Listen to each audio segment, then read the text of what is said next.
Stop getting with broke men. Stop it! Stop it now! Oh, but he's really nice to you, and he listens? Oh, the Cheesecake Factory's not a date, Oh, he only lives with his parents because he's saving money to buy an apartment. Okay. Stupid! He asked you to split the bill, and you agreed. Behold, Goldigerus Maximus! Some women are just up front with their golden shovels, and men are thankful for those queens on their self-snitching. Ladies, if the Cheesecake Factory is not a date, then take your broke self to the corner store fast food chain and gorge on the dollar menu all you want. Don't get me wrong, as this gorilla is clear what the hidden message here is. Yes, I know that women who are at their highest SMV in their youth are all trying to snag up the best HVM they can. That is just female biology, and it would be foolish for anyone to ignore that. Got it. But to my younger female viewers, I ask, has anyone told you how scarce HVMs are? According to an article from Zippia.com, link in the description, only 17% of all men in the US make 100K salaries. Keep in mind, this includes married men, single men, short men, tall men, overweight men, pride rainbow flag men, men of all races, straight men, men with girlfriends. If I point out the fact that you are competing with other women for those men, well then the Cheesecake Factory doesn't seem that bad now, does it? No. Moving on. There's like this huge problem that I've been noticing in the dating world. The good, respectful men, the men with boundaries, will not approach women because they're trying to respect their boundaries.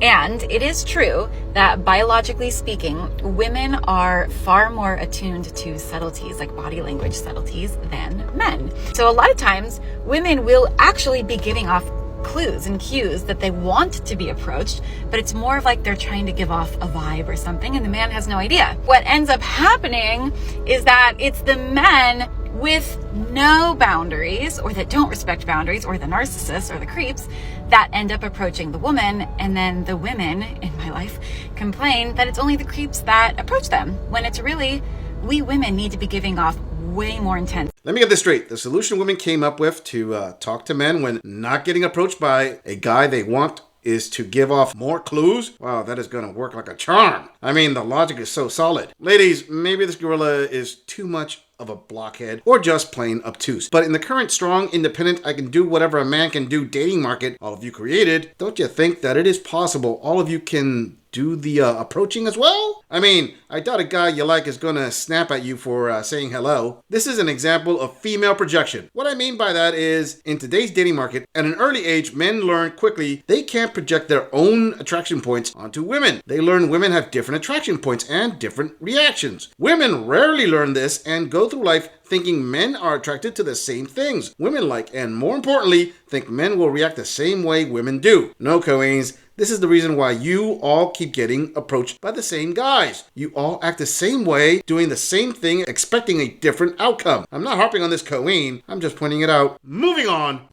3 reasons why I refuse to date a man who makes less than 6 figures. 1, I want to have children someday, and I want to be at home with them. Because if anyone touches my child, it's they neck. 2, I want to make sure that I can live a life that I'm accustomed to. You know, vacations, nice things. Mostly good food. I love to eat. Like, we can forget the bags and the shopping. I really just need the nice dinners. Number 3, it shows ambition and it shows drive. Are you really out there trying to hustle on your grind? Because I am, and I can't have someone who doesn't meet me at least halfway. Okay, let's use her own numbers. 1, you want to be a stay-at-home mom. All right, that's the bulk of all these modern-day women who want the traditional lifestyle while absolving themselves of their traditional responsibilities and roles. I ask, why would a successful man who has a wide variety of choices marry you to give you this lifestyle? 2, you need money to eat at the nice dinners. Okay, I mean, I don't doubt some of my male viewers will probably say in the comments, she is already on the verge of replacing a full meal with a salad. That is not a good sales point to convince a man that makes 100K to put a ring on it. In fact, it sounds like this Coain doesn't cook at all. 3, it shows ambition and it shows drive. Okay, exactly why would a 6-figure salary man deal with a woman who shows off masculine traits? I know I'm not the only one who picked up on her body language, and soft, submissive feminine, it was not. The main question these queens should ask themselves is, why should a man have to handle you? How dare you? Moving on. Number one reason why I would never date a broke man. Are you ready? Men with money have options, just like hot girls have options. Before a man has made money, he's got a limited amount of girls he can choose from. Once he makes money though, all of a sudden, he's got access to a bunch of girls he never even dared laying his eyes at before. You know, you all come and tell me, I'll date a man with potential, someone that's ambitious, hardworking, and help building him up. And what happens when I build him up? Now what if he goes out and picks another girl with a bigger ass or tighter abs? What am I supposed to do then?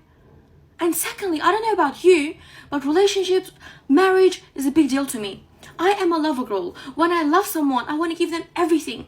And it makes me feel great to know the person I'm giving my everything to chose me out of 1,000 other options he has. I wasn't a convenient choice. And I wanted to choose my person out of 1,000 options I have as well, if I may say. You're welcome. Mama say that happiness is from magic rays of sunshine that come down when you're feeling blue. Okay, let me try my best here to explain something initially. What this young queen is doing can be considered another example of female projection. To my younger male viewers, let me give a little bit of game. A good percentage of women practice guilt projection on men. What I mean by that is when a woman states a man will do something negative in the relationship in the future, usually she is projecting what she is capable of doing and she is more than likely going to do to him in the future. If you don't believe me, then why is it so common that women say, he is going to leave me for someone else, yet reality shows 70% plus of all divorces are put in by women? Show of hands for everybody who knew. Bingo. And to this young queen, let me fill her in on something. Women very rarely build wealth for a man. If a man is going to be successful, he will achieve his decided level of success. Now, married men aim higher because they have a family to maintain. Single men can save more money while making less. Also, queen, if a HVM decides to sleep around on you, it doesn't mean he is leaving. It just means he is stepping out. There's a difference. Men don't really practice hypergamy like women do, generally speaking. I recommend to women with a HVM, either keep yourself in the best of shape possible or simply accept the HVM you were able to lock down will indulge in concubines from time to time. I'm not saying it's right or justified or even mature on his part. I am saying it is a real world probability. Ladies, in restaurant terms, remember, you are still the main course. A guy with a high enough value can also afford appetizers. Liar! Liar! Liar! Moving on. I date in New York City a lot, and dating-wise, there's a lot. I want to know why these men that say that they don't have money to be dating, why are you dating? Why are you dating if you cannot pay for a first date? And on top of that, you get to decide, right? For the most part, I let the guy decide where we're going to go on the first date. So if you don't want to spend too much money, it doesn't have to be that much money. But making an effort to plan that first date, like, that's the bare minimum, right? Texting your date to confirm, that's the bare minimum. Texting them after to express that you had a great time or whatever it is, or make sure that they're home safe, that is the bare minimum.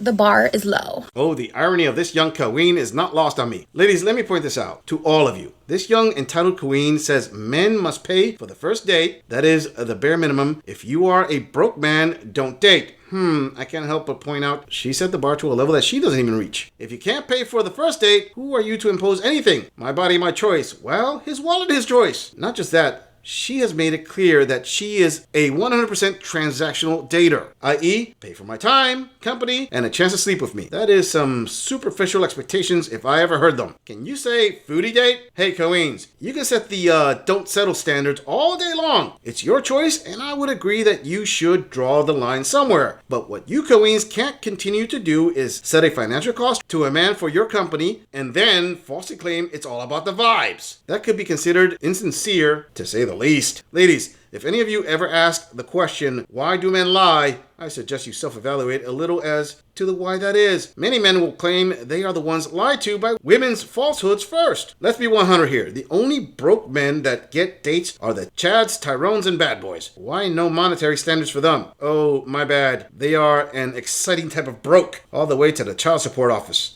Damn! Moving on. Let's talk about dating down and why we don't do it. Now, I got a lot of your requests. A lot of you are ready for the dating profiles, and it's going to be a whole series, and I will get to it, I promise. But this is kind of tied into that. Now, posts like this typically get me a lot of flack, mostly from men and the occasional woman sprinkled in. And that's okay. I'm going to say it anyway. And it's not all about money, although that is definitely a factor.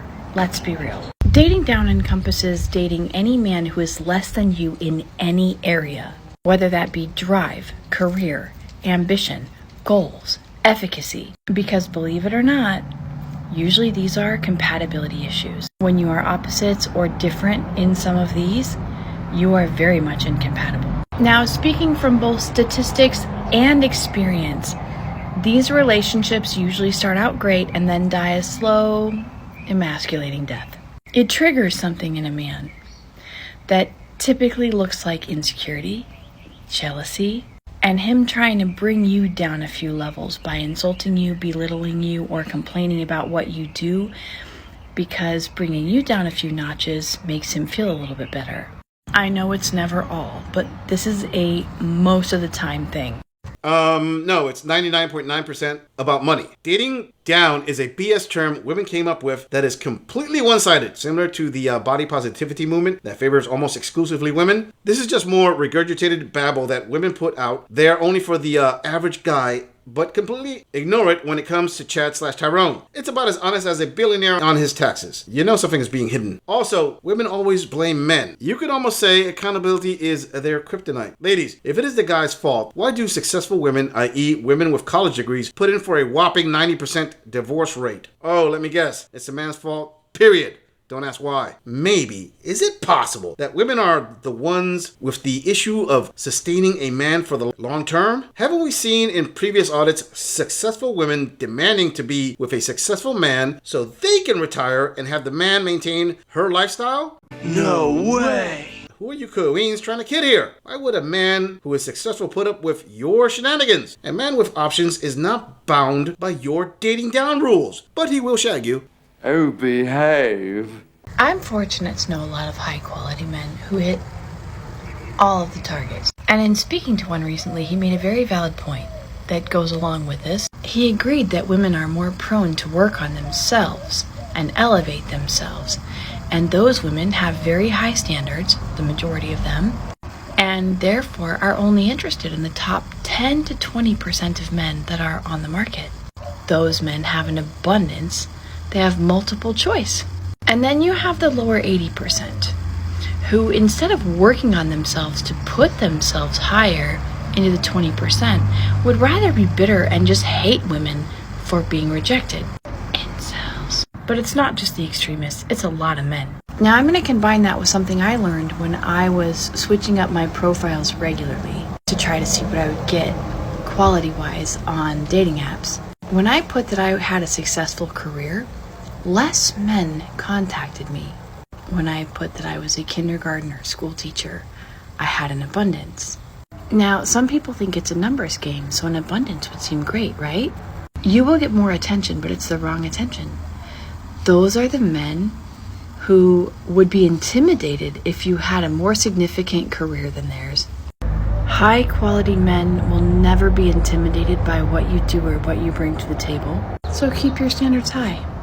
You've earned it. A high quality man agreed that women are more prone to work on themselves than men, I call cap. Any man who says that is either telling her what she wants to hear or isn't someone in touch with reality. Putting on makeup for an AC cushion job is nowhere near as hard as what the average blue-collar worker does to make money. Sorry, sister, but I can smell your BS from right here. And just because a woman has high standards, it doesn't mean she is high value. Sorry to burst your delusional bubble, but making money does not make a high value woman. Men are the ones who decide a woman's value, just like women decide how to measure a man's value. To use the male measurement of success to proclaim yourself to be on his SMV level is ridiculous. And those high-earning women aren't special because the bulk of women are interested in the top 20% of men. Am I the only one who finds it jaw-dropping this ragged-haired having queen has the nerve to refer to the average hardworking guy in that 80% as an incel? And again, if a man doesn't want to put up with her boss babe thinking she's a supermodel quality woman attitude, she defaults to slapping the intimidated shaming language. I have covered in previous audits that boss babes tend to be masculine and men don't want to date themselves. And HVM is the last guy who is going to want to handle you, sister. But keep it up. My stock in wine companies and pet stores appreciate it. I'm just saying, if you enjoy this audit, click on the video in the end screen for more content. If you would like to support the channel, please follow the link in the description to donate to our beer fund, or like, subscribe, and share this video on other social media platforms. If you agree or disagree with anything about this audit, please let us know in the comments. I'm going to leave this audit right here. I'll see all of you in the next episode.